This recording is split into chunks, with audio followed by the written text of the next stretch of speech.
শ্রীমদ্ ভগবদ গীতা, গীতা একাদশ অধ্যায়, বিশ্বরূপ দর্শন যোগ, শ্লোক সংখ্যা 38তম, 39তম ও 40তম। এই শ্লোকের সম্পূর্ণ বিস্তারিত ব্যাখ্যা। তমাদিদেব পুরুষ পুরাণস্তমস্য বিশ্বস্য পরং নিধানম বিত্তস্যি দিব্যং চ পরং চ ধাম তং বিশ্বমনন্তরূপ। তুমি আদিদেব, পুরাণ পুরুষ এবং এই বিশ্বের পরম আশ্রয়। তুমি সবকিছুর জ্ঞাতা, তুমি জ্ঞেয় এবং তুমি গুণাতীত পরম ধাম স্বরূপ। হে অনন্তরূপ, এই জগৎ তোমার দ্বারা পরিব্যাপ্ত হয়ে আছে। অর্জুন শ্রীকৃষ্ণকে ঐশ্বরিক শাশ্বত পুরুষ হিসাবে সম্বোধন করেছেন, যিনি সকল কারণের কারণ, সমস্ত বস্তু এবং সমস্ত জীবন রূপায়ণের একটি মূল উৎস থাকে, যা যেখান থেকে সবকিছুরই উৎপত্তি হয়। ভগবান বিষ্ণুও কারণ, যদিও তিনি ভগবানের রূপ। তার রূপ শ্রীকৃষ্ণের মধ্যেই বিস্তৃত, যেখানে শ্রীকৃষ্ণ কারো রূপের সম্প্রসারণ নয়। তিনি কারণহীন এবং সৃষ্টির মধ্যে উদ্ভাসিত সমস্ত অস্তিত্বের মূল কারণ। তাই ব্রহ্মার উচিত তাঁর পূজা করা। ঈশ্বর পরমঃ কৃষ্ণ সচিদানন্দ বিগ্রহ অনাদির আদির গোবিন্দ সর্বকারণ কারণম। শ্রীকৃষ্ণ হলেন ভগবানের আদি রূপ। তিনি সর্বজ্ঞ এবং পরম সুখময়। তিনি সকলের কারণ এবং তিনি নিজেই কারণহীন। তিনি সকল কারণের কারণ। শ্রীকৃষ্ণ সর্বব্যাপী, তিনি সর্বজ্ঞ এবং জ্ঞেয় উভয়ই। এটি শ্রীমদ্ ভাগবতে বর্ণিত। সা বিদ্যা তন্মাতিরজয়া। প্রকৃত জ্ঞান সেটাই যা ঈশ্বরকে জানতে সাহায্য করে। জগৎগুরু শ্রী কৃপালুজি মহারাজ বলেছেন, जो हरि सेवा हेतु सोई कर्म बखान, जो हरि भगति बाड़ावे सोई समझी न জ্ঞান। অর্থাৎ কোনো কাজ যদি ভগবানের সেবার জন্য করা হয়, তবে তাকে আসলে কর্ম বলে। যে জ্ঞান ঈশ্বরের প্রতি ভালোবাসা বৃদ্ধি করে, তা হলো প্রকৃত জ্ঞান। তাই ভগবানই জ্ঞাতা এবং জ্ঞেয় উভয়ই।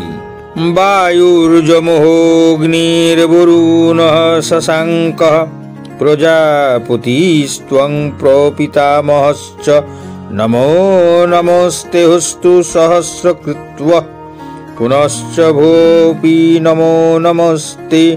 তুমি বায়ু, যম, অগ্নি, বরুণ, চন্দ্র, প্রজাপতি, ব্রহ্মা ও প্রপিতামহ। অতএব তোমাকে আমি সহস্রবার প্রণাম করি, পুনরায় নমস্কার করি এবং বারবার নমস্কার করি। শ্রীকৃষ্ণের প্রতি অগাধ ভক্তিতে পরিপূর্ণ অর্জুন শ্রীকৃষ্ণকে হাজারবার সহস্রকৃত্ব বলে অভিবাদন করেন। ভারতে দীপাবলি উৎসবের সময় হাতি, ঘোড়া, পুরুষ, মহিলা এবং কুকুরের আকারে মিষ্টি তৈরি করা হয়। তবে সকল মিষ্টিতে চিনি থাকে। একইভাবে স্বর্গের দেবতাদের নিজস্ব স্বতন্ত্র ব্যক্তিত্ব রয়েছে এবং তারা বিশ্বের শাসনের জন্য নির্দিষ্ট দায়িত্ব পালন করেন। কিন্তু একা ঈশ্বর তাদের সকলের মধ্যে অবস্থান করেন এবং তার প্রদত্ত বিশেষ ক্ষমতায় তারা উদ্ভাসিত হন।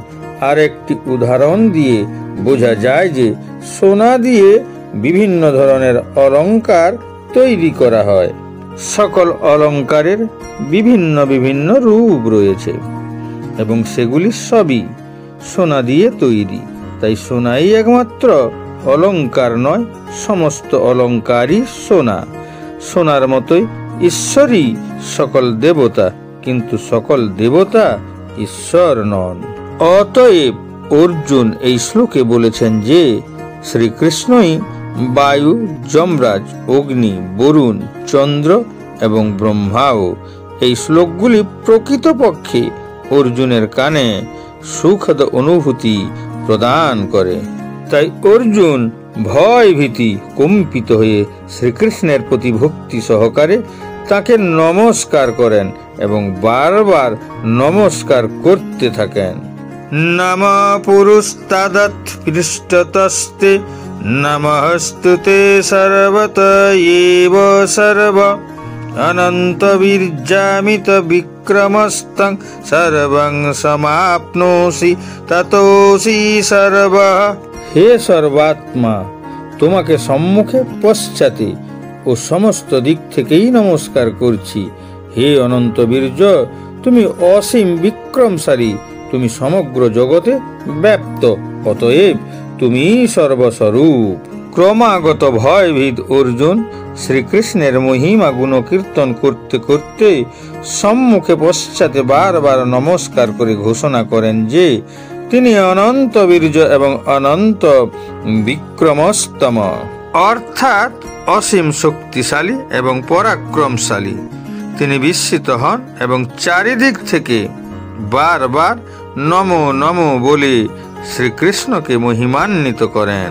কৃষ্ণের প্রতি ভালোবাসায় অভিভূত হয়ে তার প্রিয় সখা অর্জুন তাকে সব দিক থেকে অভিবাদন জানিয়ে তিনি স্বীকার করেন যে কৃষ্ণই সর্বশক্তিমান এবং বীরত্বের কর্তা। এখানে বিষ্ণু পুরাণে উল্লেখ করা হয়েছে যে যোং তবাগত দেব সমীপং দেবতাগণ সতমেব জগতস্য ত্রষ্টা যতঃ সর্বগত ভগবান। হে ভগবান, আপনার সমক্ষে যে কেউ আসুক না কেন, তিনি দেবতা হলেও হে প্রভু, তিনি আপনার থেকেই উৎপন্ন হয়েছেন।